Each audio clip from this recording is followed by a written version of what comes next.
విజయవాడ రూరల్లోని Gollapudi civil supply stock పాయింట్లను ఆదివారం మంత్రి నాదెండ్ల మనోహర్ ఆకస్మిక తనిఖీలు చేశారు. 253 మండల కేంద్రాల స్టాక్ పాయింట్లలో 160 పరిశీలించారు. వినియోగదారుడికి, రైతుకి ఉపయోగపడే విధంగా చర్యలు చేపట్టాలని మంత్రి ఆదేశించారు. దోచుకున్న వారి మీద చర్యలు తీసుకుంటామని హెచ్చరించారు.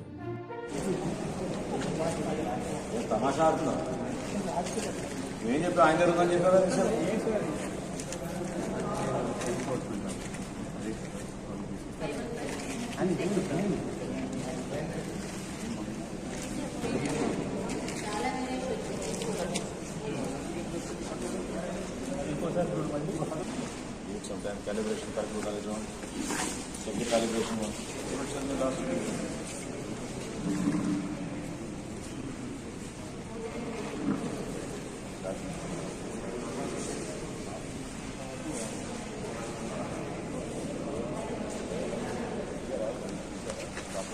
డెఫినెట్గా అవసరమైతే విజిలెన్స్ ఎంక్వైరీ కూడా వేసే విధంగా సిద్ధమవుతున్నాం మేము డిపార్ట్మెంట్ తరఫున. లీగల్ మెట్రాలజీ విభాగం చాలా అద్భుతంగా పనిచేసి కష్టపడి జిల్లాలో ఉన్న జాయింట్ కలెక్టర్లు, తహసీల్దార్ అందరూ కూడా సహకరించి ఈ నమూనాలు సేకరించినప్పుడు మాకు వచ్చిన ఈ సమాచారం చూస్తే నిజంగా ఒక విధంగా బాధ కలిగిస్తుంది, ఒక విధంగా ఆశ్చర్యం కలిగిస్తుంది. 251 మండల్ లెవెల్ స్టాక్ పాయింట్స్లో 189 కేసులు మేము రిజిస్టర్ చేసామంటే ఇది చాలా బాధాకరమైన విషయం. చాలా సీరియస్గా తీసుకుంటాం. ఈ సప్లయర్స్ అందరినీ కూడా బ్లాక్ లిస్ట్ చేయమని ఆల్రెడీ ఆదేశాలు ఇవ్వడం జరిగింది. సో ఎవరైతే ఈ సప్లయర్స్ దీంట్లో పాల్గొన్నారో ఈ అవినీతిలో ఖచ్చితంగా వాళ్ళని బ్లాక్ లిస్ట్ చేస్తాం. రాబోయే రోజుల్లో ఎటువంటి టెండర్లో కూడా వాళ్ళకి పాల్గొనే అర్హత లేకుండా ఆదేశాలు ఇవ్వమని నేను కమిషనర్ గారిని కోరాను. ఒక ప్రక్షాళన మొదలుపెట్టాం. తప్పకుండా అందరూ సహకరిస్తారు. ప్రజల మేలు కోసం చేసే కార్యక్రమం, ఒక మార్పు కోసం ఈ ఎన్డీఏ ప్రభుత్వం వచ్చింది. ఆ మార్పు ప్రజలకి ఉపయోగపడే విధంగా రాష్ట్రానికి మరొకసారి మంచి రోజులు వచ్చే విధంగా మంచి పరిపాలన అందిస్తామని ఈ సందర్భంగా మరొకసారి మీకు తెలుపుకుంటున్నాను. ఇది మీరు దృష్టి సారించారా? ఎక్కడెక్కడ స్టాక్ పాయింట్స్ ఐడెంటిఫై బియ్యానికి సంబంధించి ఖచ్చితంగా అంటే విడతల వారీగా చేసుకుంటూ వెళ్తున్నాం. ముందు కమోడిటీస్ ఏవైతే ఈ సరుకులు ఏవైతే మనం పంపిణీ చేస్తున్నామో ఆ సరుకుల విషయంలో ముందు జాగ్రత్తగా లీగల్ మెట్రాలజీ విభాగాన్ని శాంపిల్స్ తీసుకుని రాష్ట్ర వ్యాప్తంగా చేసిన ఎక్సర్సైజ్. ఇది సామాన్య విషయం కాదు. ఇప్పటి వరకు ఎక్కడ జరగలేదు. 251 మండల్ లెవెల్ స్టాక్ పాయింట్స్ని ఈ విధంగా తనిఖీ చేయడం అనేది ఇప్పటివరకు ఎప్పుడు జరగలేదు. అది కేవలం 6 రోజుల్లోనే చేసాం రాష్ట్ర వ్యాప్తంగా. సో ఈ తనిఖీలు జరిగినాయి కాబట్టి వాస్తవాలు బయటకు వచ్చినాయి. ఖచ్చితంగా నెక్స్ట్ స్టెప్ ఏంటంటే ధాన్యం కొనుగోలు విషయంలో, పీడిఎస్ డిస్ట్రిబ్యూషన్ ఆఫ్ రైస్ విషయంలో, అదేవిధంగా రీసైక్లింగ్ చేసి వీళ్ళు ఏ విధంగా ఎక్స్పోర్ట్ చేసుకుని చాలా భయంకరంగా సంపాదించారో అందరికీ తెలుసుది. ఈ విషయాలపైన సమగ్రంగా మేము చెక్ చేసుకుని దాని తర్వాత డెఫినెట్గా ఎంక్వైరీ చేపిస్తాం. క్రిమినల్ కేసెస్ పెట్టాం, ఆల్రెడీ క్రిమినల్ కేసెస్ పెట్టాం, బ్లాక్ లిస్ట్ చేసాం, ఫాలోఅప్ చేస్తాం. అందించే విధంగా ఒక అద్భుతమైన కార్యక్రమం చేయవచ్చు. అటువంటి కార్యక్రమాన్ని వీళ్ళు దుర్వినియోగం చేసి అవినీతికి పాల్పడే అంశాలు చాలా బాధాకరం. ఇది ఆరంభం మాత్రమే. ఇంకా చేయాల్సిన అతిపెద్ద కుంభకోణం బియ్యం విషయంలో. సో ఏ విధంగా ధాన్యం కొనుగోలు అప్పుడు రైతుకి అన్యాయం జరుగుతుందో, వినియోగదారుడికి చివరికి బియ్యం సరఫరా చేసేటప్పుడు కూడా అక్కడ కూడా పొరపాట్లు జరుగుతున్నాయి. చాలా స్పష్టమైన ఆధారాలు ఉన్నాయి.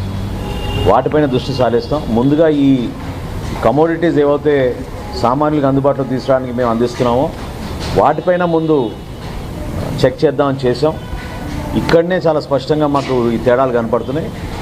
రాబోయే రోజుల్లో విస్తృతంగా రాష్ట్ర వ్యాప్తంగా ఈ బియ్యం సరఫరా పైన, పీడిఎస్ విధానం పైన, ఈ ట్రాన్స్పోర్ట్ విధానం పైన కూడా డెఫినెట్గా అవసరమైతే విజిలెన్స్ ఎంక్వైరీ కూడా వేసే విధంగా సిద్ధమవుతున్నాం మేము డిపార్ట్మెంట్ తరఫున.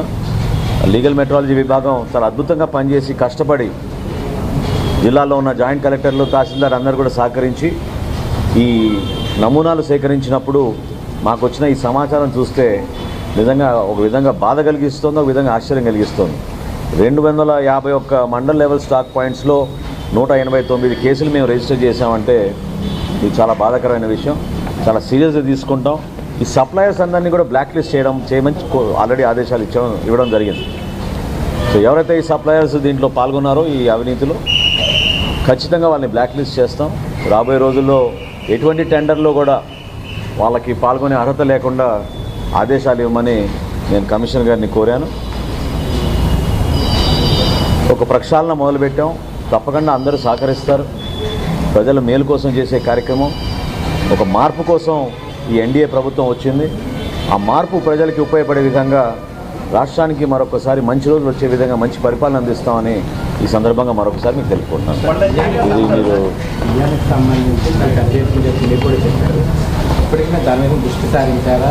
ఎక్కడెక్కడ స్టాక్ పాయింట్స్ ఐడెంటిఫై చేశారు? బియ్యానికి సంబంధించి ఖచ్చితంగా అంటే ఈ విడతల వారీగా చేసుకుంటూ వెళ్తున్నాం. ముందు కమోడిటీస్ ఏవైతే ఈ సరుకులు ఏవైతే మనం పంపిణీ చేస్తున్నామో ఆ సరుకుల విషయంలో ముందు జాగ్రత్తగా లీగల్ మెట్రాలజీ విభాగాన్ని శాంపిల్స్ తీసుకుని రాష్ట్ర వ్యాప్తంగా చేసిన ఎక్సర్సైజ్. ఇది సామాన్య విషయం కాదు. ఇప్పటి వరకు ఎక్కడ జరగలేదు. 251 మండల్ లెవెల్ స్టాక్ పాయింట్స్ని ఈ విధంగా తనిఖీ చేయడం అనేది ఇప్పటివరకు ఎప్పుడు జరగలేదు. అది కేవలం 6 రోజుల్లోనే చేసాం రాష్ట్ర వ్యాప్తంగా. సో ఈ తనిఖీలు జరిగినాయి కాబట్టి వాస్తవాలు బయటకు వచ్చినాయి. ఖచ్చితంగా నెక్స్ట్ స్టెప్ ఏంటంటే ధాన్యం కొనుగోలు విషయంలో, పీడిఎస్ డిస్ట్రిబ్యూషన్ ఆఫ్ రైస్ విషయంలో, అదేవిధంగా రీసైక్లింగ్ చేసి వీళ్ళు ఏ విధంగా ఎక్స్పోర్ట్ చేసుకుని చాలా భయంకరంగా సంపాదించారో అందరికీ తెలుసుది. ఈ విషయాలపైన సమగ్రంగా మేము చెక్ చేసుకుని దాని తర్వాత డెఫినెట్గా ఎంక్వైరీ చేపిస్తాం. క్రిమినల్ కేసెస్ పెట్టాం, ఆల్రెడీ క్రిమినల్ కేసెస్ పెట్టాం, బ్లాక్ లిస్ట్ చేసాం, ఫాలోఅప్ చేస్తాం. అందించే విధంగా ఒక అద్భుతమైన కార్యక్రమం చేయొచ్చు.